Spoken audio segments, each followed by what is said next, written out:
Most charging happens when an EV is already parked, whether that's at home, work, or even while we're shopping or dining.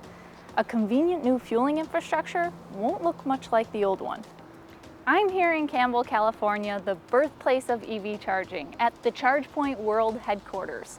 Since 2007, this company has grown to become the largest charging network in the world. What I didn't fully realize is how different their business model is compared to the other guys. Today, I'm going to take you behind the scenes to show you how ChargePoint is building out the new fuel system for electric passenger cars, buses, big rigs, and fleets. We're going to see parts of the facility that the media hasn't seen before, and we're going to learn more from the ChargePoint team. So let's get into it.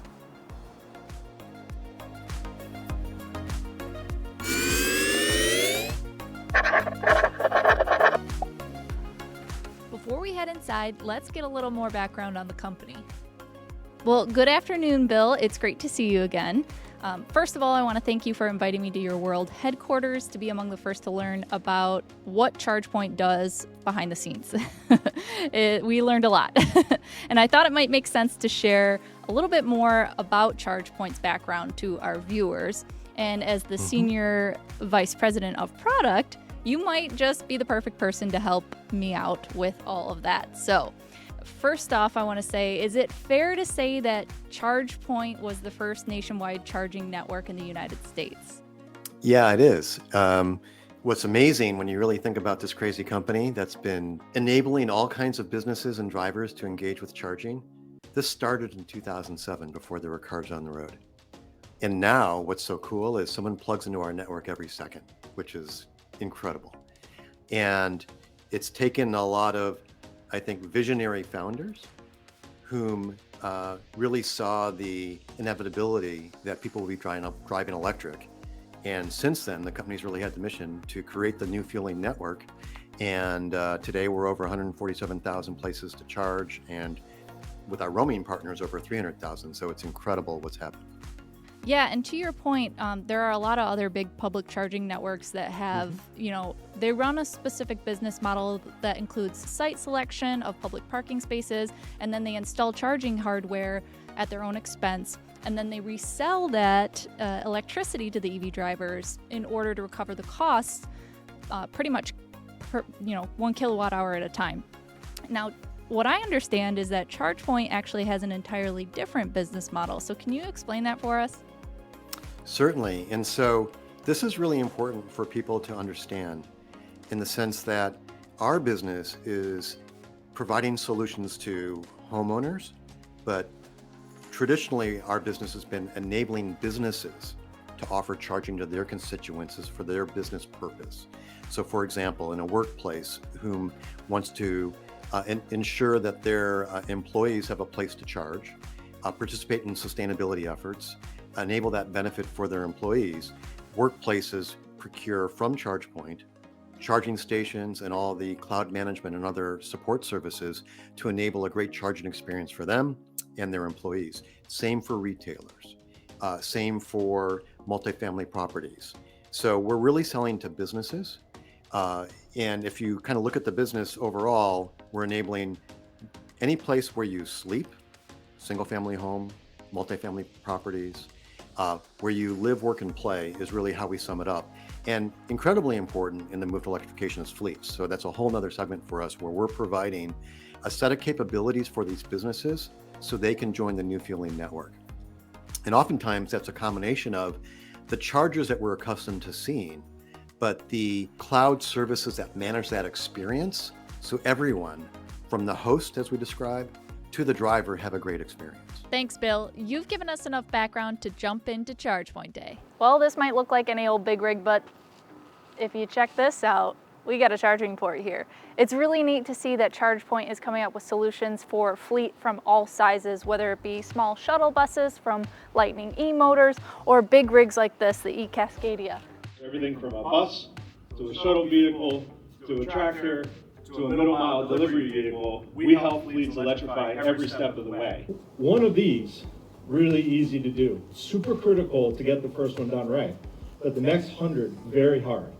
So when you look at what ChargePoint offers, from hardware to integrated software to the ability to help customers with every stage of their electrification. That means site planning analysis, engineering, working with some of the biggest electrical contractors in the US to do infrastructure, work with the utilities, and have a successful launch of their business.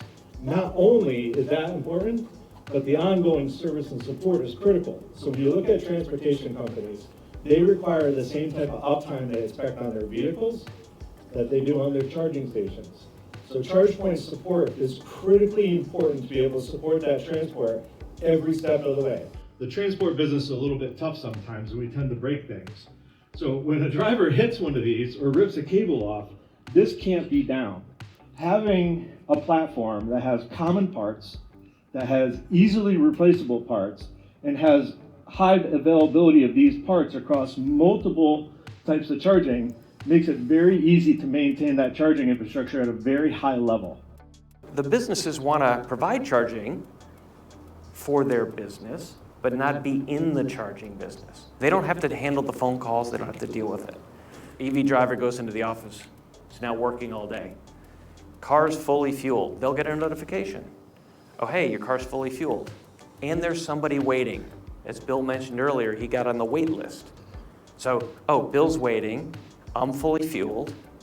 Okay, I'll go move my car.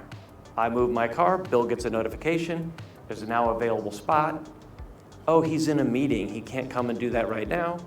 Hits the snooze button, and then it alerts him when the next one's available.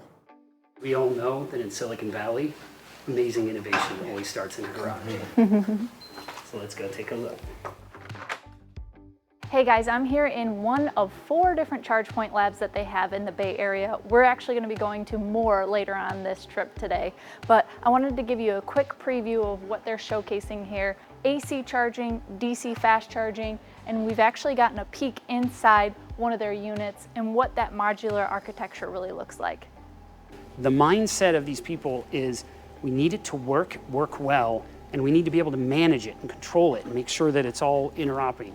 So that's one of the critical requirements on why ChargePoint owns technology on the full stack, from hardware through firmware, cloud services, mobile, watch, and in-dash software. The way we've architected everything we looked at is modular, scalable, controllable, navigatable in different situations. The operators in the scenarios that I gave you, they want to know that they can monitor everything as well as adapt very quickly and easily. What is this big behemoth thing sitting behind me? It's an amazing piece of technology. If you want fast charge, you convert AC as it comes off the line, and you have to convert it to DC because you can get higher amounts of voltage, which allows you to deliver more current and more power. This is basically the brains of your fleet system and in your DC fast charge, both from a power standpoint in distributing it, as well as the intelligence, which we'll talk about in a second. So each one of these looks like suitcases. Those are what we call power modules. Each one of them takes in AC, and it distributes DC to 2 outputs. Now, why would we do 2 outputs? Because you want adaptability and you want change. So not only can the system, each one of those output to 2 different outputs, the entire system can shift the output of each one of those power modules to different dispensers that need it. Then it's scalable even beyond, where you can add these large power blocks for more and more power to make more scaling. There's a pretty significant lab about half the size of this where we design every one of the fixtures for all of our designs for the factory. So from a supply chain, design, and manufacturing standpoint, we architect the solution from an end-to-end basis to create beautiful quality products that are marquee for our customers and get into their mindset of what they want and need. I'm really excited we're going to be able to take a ride in this over to their next lab facility.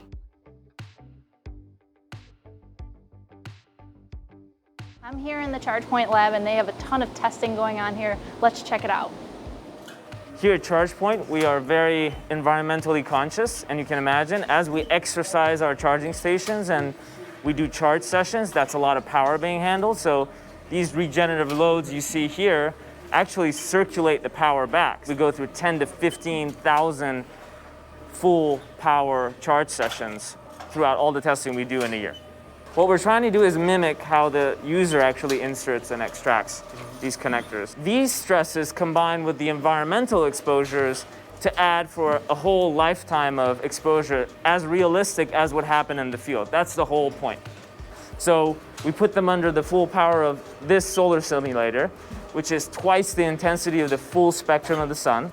And that's the idea of accelerating these stresses. You know, let's say in a 1 month time frame, you can simulate an entire lifetime worth of sun exposure just in this room. And then we're able to also operate the units and output power, so you can imagine the thermal stress associated with that.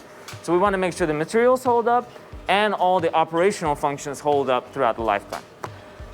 Scenarios such as heavy pressure washing that might happen in European areas most commonly, heavy rainstorms, all of that can amount to water ingressing into the station, and we have to make sure our stations stay safe and reliable in those scenarios. On this system we have here, we can simulate those transportation, vibration, and seismic events. So here we have our PowerLink station, and without further ado, I'd love to show you what a seismic event looks like. So there are sensors inside the station that are able to pick up acceleration and any sort of tilt that might happen. And we have algorithms that will cut off power or maintain any sort of potential safety concern. We circulate over 1,000 pounds of dust in this very chamber throughout the year to meet ingress requirements, to meet reliability requirements over that 10-year accumulation. So right here in this chamber, we have units sitting at sub-zero conditions, running humidity freeze, and I'm going to give you a peek inside. So you can see it's like a blizzard in there.